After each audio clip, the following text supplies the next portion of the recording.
it's your Philly It Girl, Mimi Honey, and I'm here at Power 99 with the one and only Tazzdaddy. That's What's me. good? Sure, how are you? I'm so glad that you decided to be on our show. Absolutely. We've been trying to get this together for the longest. Yes. Ducking and dodging. No. So we finally got it together.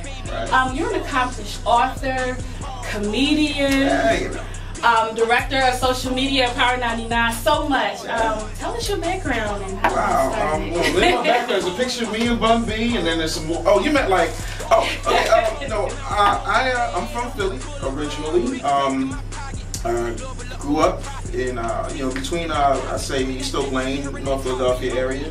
I am a graduate of Temple University. Yes, it's great to be a Temple Owl. Oh, gosh. And, I have a brother who's a cop, and my mother's a teacher. She's retiring this year, and so, I came from a civil servant background, and I came out of the womb. My mom said I popped out with my eyes open and my arms out like, ta-da, like it's time to perform, and that's just, I haven't stopped since. I started in the business when I was 9 years old, and I've been rocking ever since. How did you come up with your name? Now that's an interesting story. I hate this story. All right. Two things. All right.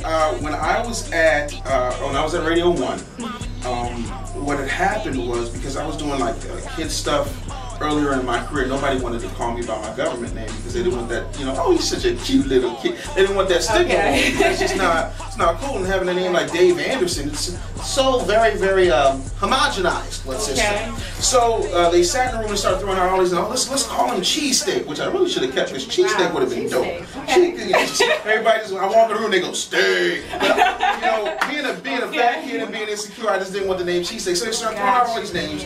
And Romance, who still works at Radio 1, he walks by the room, they're like, yo, Romance, what should we call the kid? Oh, well, he's big and he's crazy, he tears stuff up, let's call him Taz. Okay. And everybody went Taz, and it stuck.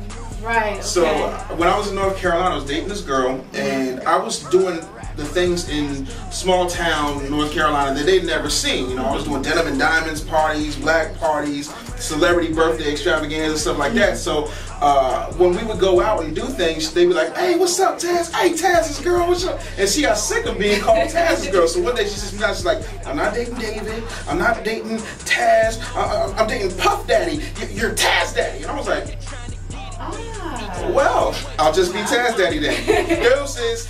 And I don't know where she is right. I don't know. I don't know where she is. But thanks for the shout name. out, for the name. It is what it is.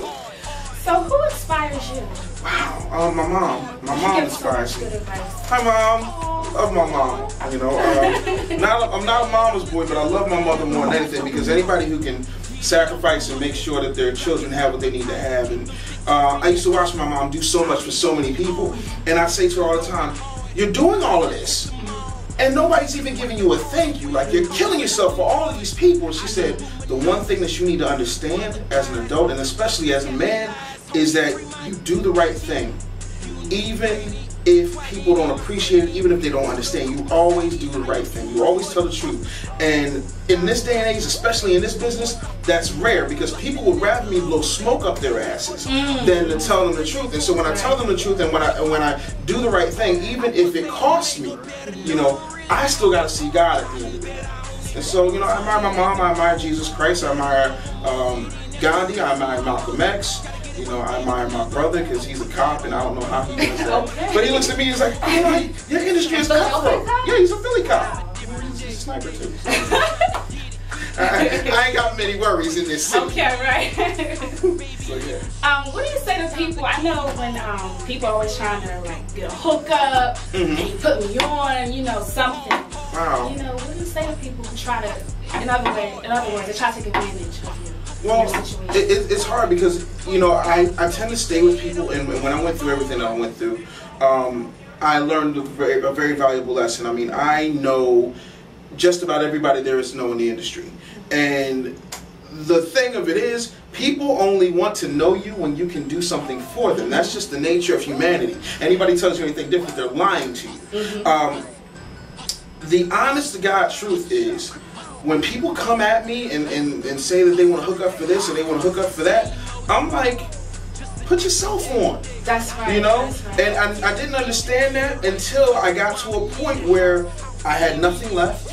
No one was calling me. There were no parties with rappers. And so basically what I did was I rebranded myself. I re-imaged myself. I got rid of all the people who were not there when I needed them. And I got a brand new circle. And then I went back and found the people who really cared about me before anybody could call me any kind of influential person, celebrity, whatever you want to call it. And I began to put myself on. And so you eliminate that kind of energy from even approaching you. And if you bring it to me, you ask me for a hookup, you're going to get your feelings hurt. It is what it is.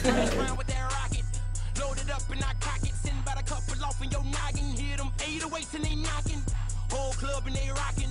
Rose in them buckets, all my homies up in here vibing.